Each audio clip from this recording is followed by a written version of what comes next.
Je peux comprendre que des personnes aient besoin d'intimité et donc vraiment de calme et pour se centrer sur soi et pouvoir penser à sa foi. Après, honnêtement, j'ai un peu de mal avec l'idée que ce soit en se refermant sur soi qu'on apprend davantage des autres et à vivre en communauté et tout ça. Je trouve que c'est un peu plus compliqué quand on est vraiment enfermé dans une communauté et qu'on ne vit pas avec le reste du monde, d'avoir une réelle idée de ce qu'est en fait le reste du monde. En fait, cette question elle est très intéressante parce que la première fois, je répondrai comme ça, la première fois que je suis rentré au Brésil, après avoir fait 4 ans en France, j'étais allé voir plein d'amis qui étaient très contents de me voir, ma famille, etc. On est allé dans une pizzeria, enfin, c'était très bien, c'était super bon. Et puis, maman m'a dit, en fait, est-ce que tu te souviens des religieuses carmélites? Parce qu'on a un couvent de carmélites. Les carmélites sont vraiment dans une clôture, en clôturé. Et j'ai dit oui.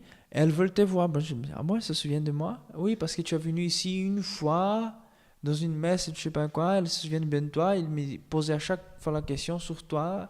Bon, ok, très bien. Et je vais aller les voir, il y était quoi, une quinzaine, une vingtaine de religieuses. Et puis, elles sont derrière les grilles pendant la messe. Je pense qu'à cette occasion-là, quand elles m'avaient vu la première fois, elles m'ont peut-être salué, elles ont appris que je voulais rentrer chez des religieux. Et à mon grand étonnement, à la fin de la messe, avant qu'elle ferme le rideau, il y a une soeur qui me fait comme ça. Elle me fait signe d'aller dans un parloir à côté. Quand j'arrive dans le parloir, toutes les sœurs étaient dans le parloir avec des grands yeux. Et elle me parlait comme si elle me connaissait depuis très très longtemps. Et comme si j'étais vraiment quelqu'un qui avait... Enfin, il n'y avait plus que moi dans le monde pour elle. Et la manière comme elle disait, comme elle priait pour moi, leurs yeux pleins de larmes. Il y en avait certaines qui avaient des larmes aux yeux quand elle me parlait. Et leur attention à mon égard, moi je peux vous dire qu'aucun ami et aucun membre de ma famille ne m'a accueilli comme ces sœurs-là m'ont accueilli ces jours-là. Et ça m'a énormément touché. Et ça m'a montré combien euh, le lien avec Dieu, le vrai lien avec Dieu, n'est pas du tout un renfermement sur soi. C'est au contraire, c'est une grande ouverture à l'autre.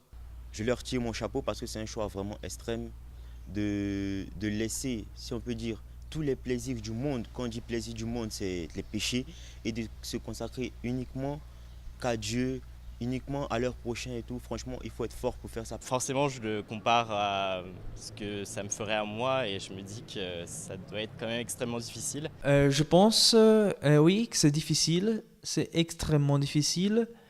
À cause de toutes les raisons qu'on sait, c'est vrai, c'est difficile le célibat, c'est vrai, c'est difficile la pauvreté, c'est pas normal de ne pas avoir des choses, c'est pas normal de, je sais pas, si j'ai besoin d'un ordinateur, peut-être que je peux avoir un ordinateur, moi par exemple pour l'instant j'en ai pas, parce que j'en ai pas besoin. Les gens me disent, récemment il y avait un groupe de jeunes qui sont venus, et ils m'ont dit, mon frère, vous n'avez pas de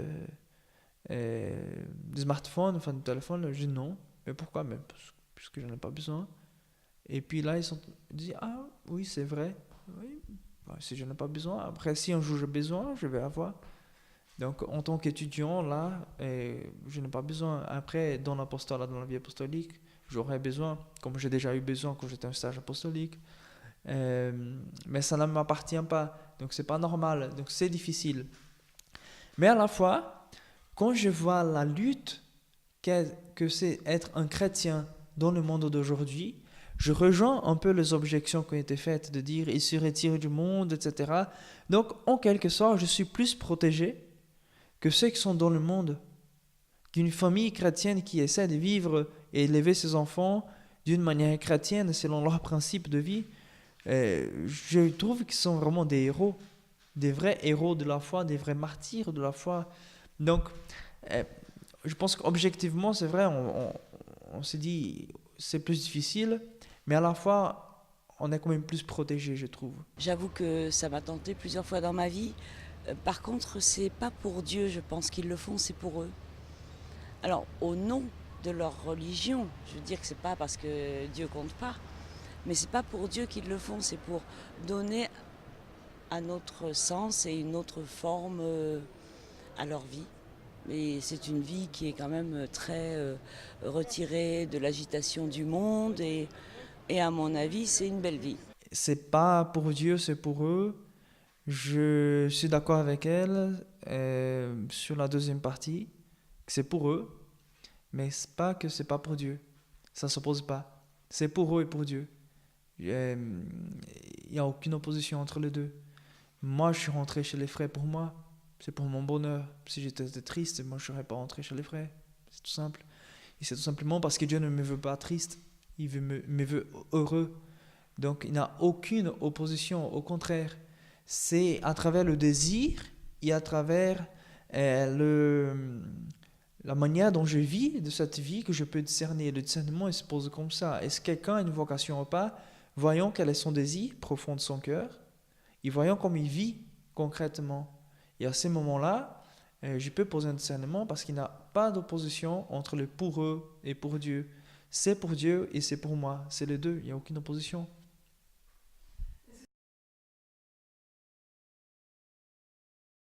J'ai toujours trouvé ça assez drôle en fait, que des personnes qui soient par exemple contre l'avortement, puisque le principe c'est que si vous êtes enceinte, c'est Dieu qui le veut, c'est un cadeau et tout ça, et un mode de vie en fait où non, c'est impossible d'avoir des relations.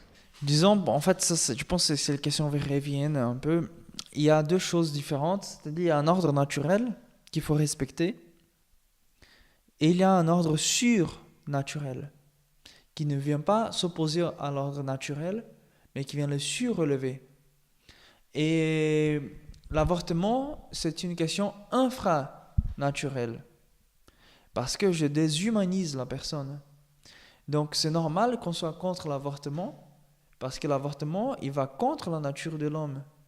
Parce qu'on est en train de tuer un innocent au nom de, peut-être de bonnes raisons, mais qui ne justifie pas le meurtre d'un enfant. Alors que le célibat, pour le royaume de Dieu, il est un célibat et c'est un choix surnaturel. Donc c'est des niveaux différents. Je ne vois pas le problème là. Je pense que pour mieux se consacrer à ce qu'ils font là, c'est mieux de ne pas toucher aux femmes, selon moi, c'est ce que je pense. Parce que si aujourd'hui c'est autorisé à ce que les prêtres puissent sortir avec des femmes ou bien sortir avec qui ils veulent, je pense que la notion de prêtre n'aura plus sa valeur, tu vois. Et je ne peux pas vraiment me donner à tous si mon cœur est déjà attaché à un seul. Je pense qu'un homme marié, il pourrait comprendre ça. Une personne mariée, elle pourrait comprendre ça facilement. À partir du moment où mon cœur appartient à quelqu'un, je ne peux plus vraiment me donner complètement aux autres comme si j'étais célibataire. Je pense que c'est une question même pratique, disons comme ça. Pratiquement, c'est pas possible. Mais la question est même plus profonde que ça. C'est-à-dire, mon cœur, il appartient entièrement au Seigneur. Donc, je ne peux pas le partager.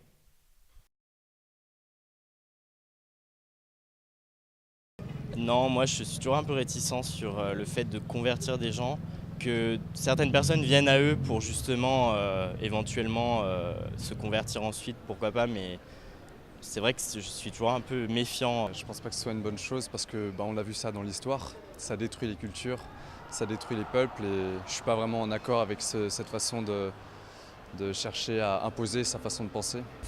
Moi, ça c'est comme tout le monde, chacun essaie de persuader les autres. Qu'il a trouvé the bonne solution, mais bon, moi je pense que chacun trouve sa solution. Dans l'histoire, comme Baptiste a soulevé, dans l'histoire, les choses ont été trop mêlées. Et avec l'évangélisation, on a de fait peut-être aussi, comment dire ça, pas détruit les cultures, mais on a quand même, on est peut-être allé trop loin. Bon, il y a plein de nuances là-dedans au niveau historique, on ne va pas entrer là-dedans. On est assez grossier en disant ça comme ça. Mais en tout cas, je pense qu'aujourd'hui, quand on parle d'évangélisation, ce n'est plus du tout le sens qu'il y a 500 ans. Donc c'est la première chose. Évangélisation, c'est annoncer l'évangile. Évangile, c'est la bonne nouvelle. Donc j'annonce à quelqu'un, je propose, voilà ce que je vis, Voilà ce qui me rend heureux. Je voulais que toi, tu sois heureux comme moi. Est-ce que tu l'acceptes? Oui, non, ok, très bien, je te respecte. C'est ça l'évangélisation. C'est de pouvoir partager à l'autre quelque chose qui m'a transformé et que je sais que c'est bon. Je veux que l'autre puisse toucher aussi, mais dans un grand respect. Je pense que l'Église aujourd'hui, elle est consciente de ça. Peut-être qu'il y a telle ou telle personne qui peut encore faire ça de manière trop prosélyte. Et les papes, et pas seulement le pape François, mais déjà Benoît XVI, était assez farouche là-dessus, de dire l'Église ne doit pas avancer par prosélytisme, mais par attraction. Le plus grand moyen d'évangélisation, c'est l'attraction.